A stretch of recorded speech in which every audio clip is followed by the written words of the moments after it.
Hey, welcome to my YouTube channel, Redhead Professor. And this episode, we're going to be looking at target profit.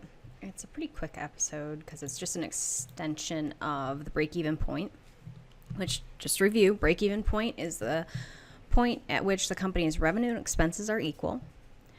And the extension of that is we don't only want to cover our expenses, we want to make money. So what do we need to figure that in? So target profit is a way of saying, well, I would start this business or I would make this product if it was worth my while. And if it was worth my while is different for different people. So you take the break-even analysis and you can add in a target profit and you can determine whether, hey, I want to do it or I don't want to do it. If I can make this amount of money, sure, I'll do it. I'll take on the hassle. So target profit, again, is just an extension of the break-even analysis, where this time we take the company's revenue and instead of just equaling expenses, we equal expenses plus the target profit.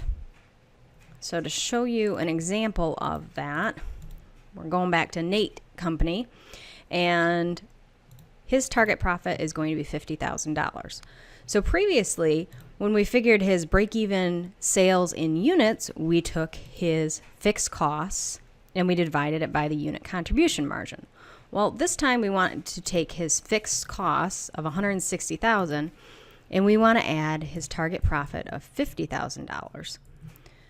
So then we end up at $210,000. That's the threshold that we have to meet that Nate Co. will decide to make this product. So $210,000 is his fixed costs and his target profit. And then we still divide it by unit contribution margin, which didn't change. Nothing changed in the fact that this product sold for $120. The variable costs were $70, gave us a unit contribution margin of $50. Nothing changed there. It was just how much we said we had to make.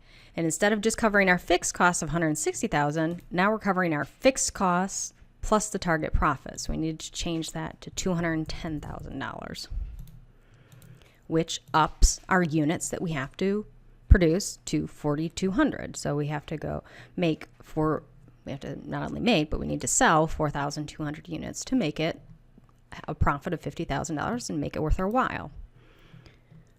For target profit, if you want to calculate it as in dollars, go down here. The contribution margin, again, didn't change. And so the contribution margin ratio didn't change because sale price and contribution stayed the same. Except this time, we're not just looking at the $160,000 in fixed costs. We're looking at $160,000 in fixed costs plus the target profit, giving us $210,000. Need another zero. There we go.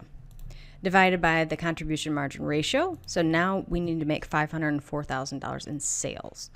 So again, it's very similar to the break-even number. It's just the target profit. We just add into our expense side. We add in what target profit we want. We can obviously play with that. We can say, well, if we make this much or this much, we make it higher or lower.